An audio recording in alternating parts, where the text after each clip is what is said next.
Hi guys, welcome to the workbench. Today what we're going to be doing is I'm going to be installing a Digitrax decoder to this FrontRunner engine. So this is basically a very entry-level decoder for me. This is kind of my second time doing this to convert a DCC ready locomotive into proper DCC. Something I've been wanting to focus on for a while now. So I'm just getting my hands dirty here by starting off. Again, it's very entry level. Eventually I'll dig into decoders that have sound, keep lives, and so forth. But for now, I just wanted to run it on DCC, so this would be no sound. So this video is more on the entry level. If you're curious how to convert it, very simple, very cheap, effective, and we'll go from there. So right now I've got the Digitrax DH166PS. There's our decoder, 9-pin decoder with a 8-pin converter assembly. I'm not going to be using that because this already has a 9-pin ready for me. And so what we're going to be doing is I've got the Atherin FrontRunner, UTA FrontRunner, the F59 number 3 engine. Well, this is actually number 6, but this will be number 6 that I'll program it to. But I am very excited to do this. I have actually been on this train before, and so it has a very sentimental value for me. I've always wanted to convert to DCC so that way I can run it on the layout. So with that, it's always important to look at your explode out sheet here.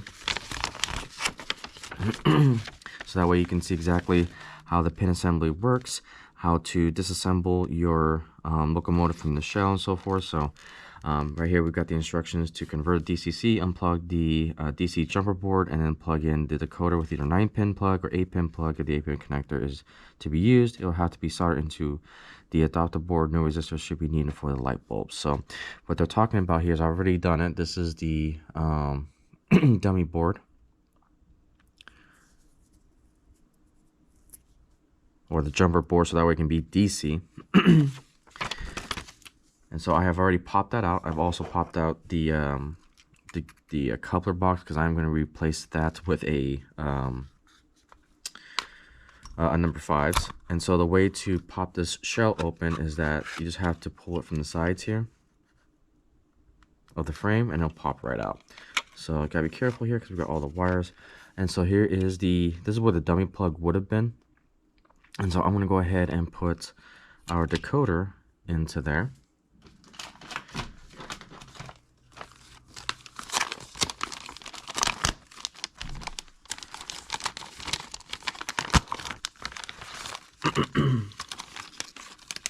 So eventually, again, I would like to have sound, but again, I am getting my feet wet into understanding how to, convert DC ready engines into proper DCC.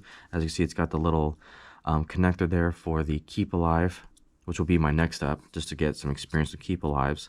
And then there's the 9-pin side that will just plug into the board here. So again, very straightforward. And then there is an orientation that you can put in here. So I'm going to make sure it's in the proper orientation. Give it a good amount of push in here so that way the decoder is properly installed.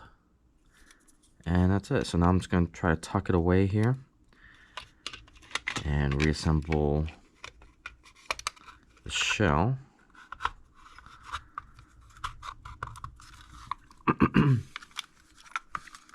Let gravity help me a little bit. All right, so there we go. So now we have, I mean, it's really simple once you get the hang of it. Yeah, it's the quickest way to get the conversion here. Again, no sound. We'll work on that for a future project, but I kind of just want to show an entry-level way of getting, cheap, well, I don't want to say relatively cheap, but DC ready engines into DCC. And again, that decoder cost me around 25 bucks, got it on sale. And I was able to convert this engine. So with that, I'm going to go ahead and put our coupler on here. And we'll just go from there. So again, I've got my box of couplers here. Again, these are the they used to call them number 5s, but that's how I like to reference them. Here we go. So this is the KDHO 14850. It means 50 pair. Again, I like these couplers because they've got the whiskey or the whiskers on them. So let's see if I can show you that. It's gonna be a little bit difficult, but you can see there's these little wires hanging from the sides here, and that allows it to center the coupler when you're connecting trains up. Cool. So with that, guys, I'm going to go ahead and put the coupler on, and then we'll go over to JMRI to program our front runner engine. Oh, and also before I do that, I want to show you guys what I do with the box. So now that I've got this decoder in, I'm going to go ahead and mark it. So that way I know, obviously I'll put the right box with the correct engine, but we're going to go ahead and do this. So I'm going to go ahead and we're going to do just line out the quick play plug so that way I know it's DCC equipped. I'm going to put Digitrax. I'm going to get a different marker. There we go. There we go. So I'm going to do that. I'm going to put Digitrax so that way I know what decoder is in there. We're going to put the type, so it'll be a DH166 PS, so that way it reminds me when I go to JMRI that that's the type that I have.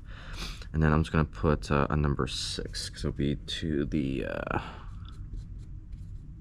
engine number. So that way I know it has a decoder, so that way when I take this out of the box, I won't put it on a DC track by mistake. So always something, just a little trick that I do to make sure I don't make that mistake. So with that, let's go to JMRI. Alright guys, so I kind of just wanted to show you the general overview of how I program. I've always enjoyed programming via JMRI. It just makes it so much easier to actually see what you're doing with the CV values in a GUI format, so graphic user interface.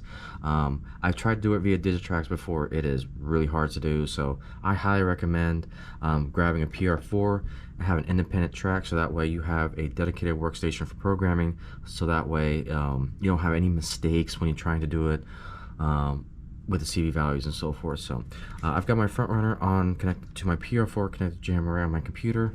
And I'm going to just talk through this because normally I would screen capture, but I want to do it this way so you can see the whole perspective of what I'm looking at. So this is my library of engines I've already programmed. And so what I'm going to do is I'm going to click on New Loco, make sure my PR4 is online and it reads it. So I'm going to read the type from decoder, and then you'll see the engine do a little bit of jittering, and that just means that everything is doing what it's supposed to do. We're able to let's see here, make sure we have all the wheels on here. Okay, just to make sure everything is working correctly. So we're going to retype from decoder so we can hear it jittering back and forth, so it's reading all the values. And then now we have a whole list of possible family decoders that we can choose from highlighted over here. Again, you probably won't be able to see the text 100%, but I'm just for the sake of everything, probably in the future I'll give you a screen capture portion of it. But again, I just kind of want to show you what I'm going through from my viewpoint. So again, we're working with the DH166PS. So we're going to see if we can find that real quick here from the family of decoders. I believe it's all the way up here. DH166.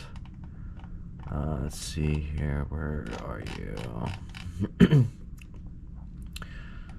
165.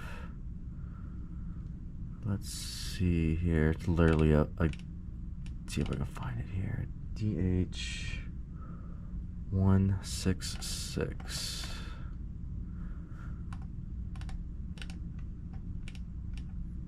Let's see. Okay, where are you? I know you're here.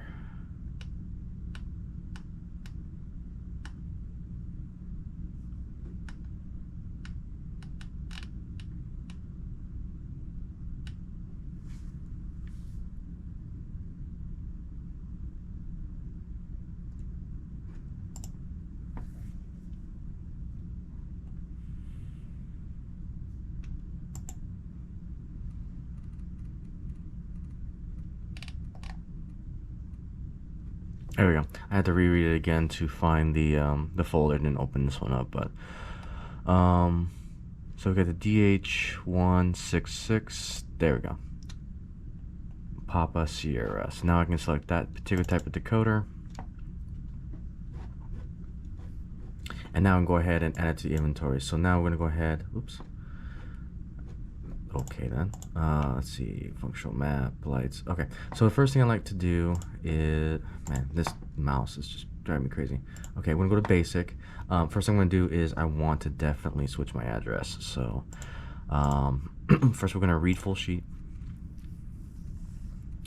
And then obviously when it comes to any type of decoder, the default's going to be 3. And so I'm going to change that to a 6. Now some people put 006, some people put 6000 because Digitrax can be kind of finicky. I'm going to leave it on 6 and see what happens. If it gives me issues in the future, then I'll change this to a 0006. So I'm going to go ahead and keep it. Let's see, short, long. Okay, and then we're going to write full sheet. So now, just like that, it is now programmed to 6. And then another thing I like to do is my basic speed control. Oh no, not basic speed, it's my speed table. I like to read my speed table here. Read full sheet. Read full sheet just means that all the CV values, it's going to read to see what it's actually on the little chip. And so when it does that, come on, read full sheet. Okay. It's going to give me all the values that I need. Okay, so what I want to do is I'm going to 4 straight, and then again, this one's being a little finicky, but that's fine. Right, full sheet. Cool. So what I like to do is I like to do the 4 straight method for me because on all of my engines, so that way when it comes to speed matching, it's all on the default 4 straight. I don't have to mess with it. I don't want momentum. I just want it to run consistently with all my other engines, and so that's one thing that I automatically make sure I do. All right, so with that, we're going to do a roster entry. So this is going to be the front runner. Again, you can do this however you want. That's the beauty of JMRI when you do your inventories. If I can spell correctly, that'd be great. Okay, road name is going to be UTA, front runner.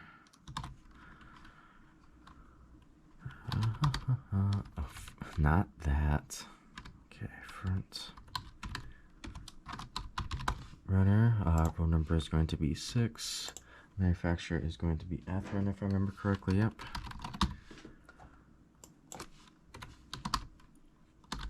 Switch that to the good old Dragon Rayron. Model is going to be the F58. Again, this is just something that I do. Everyone has their own unique system. There's always more than one way to skin a cat. Okay, and we're gonna go ahead and save it to roster. So now, I just want to make sure, yep, there's a front runner engine, number 6. There's the decoder, and that is now officially in my inventory. So kind of a quick snapshot of how I program. Now let's go ahead and put it on the track over here. And we're gonna go ahead and test it out. So let's go ahead and bring it over here just to make sure that it runs the way it's supposed to.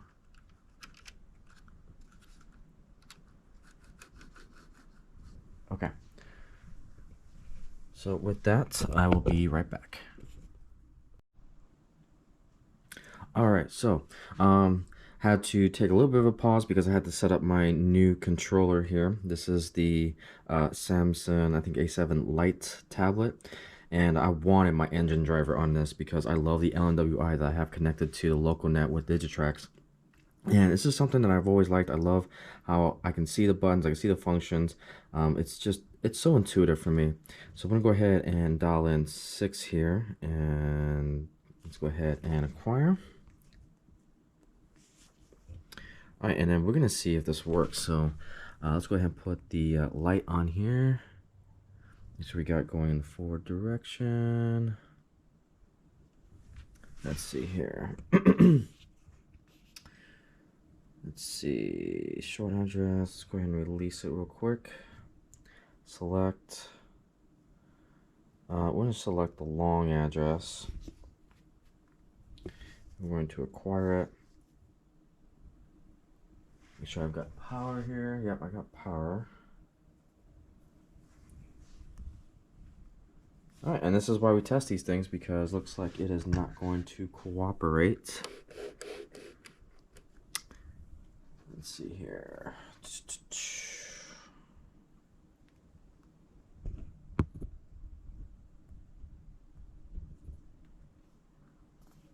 All right, I'll be right back. Alright guys, so welcome back. So I was able to troubleshoot. So if you're not able to get, these decoders can be kind of finicky and the programming can be kind of finicky. So if you have the issues that I had, so what I ended up doing is I just took it right back to the programming track. What I ended up doing is with the long address, I actually had to type in the 0006 address for the 4-digit address. And when it wrote it, you know, it still defaulted to the normal 6. However, look at the difference. See, look, I was able to actually get it to run. So look at that, we got the lights there. Obviously this doesn't have sound, but the lights work. And I can go forward, reverse. Yeah, I love this controller here.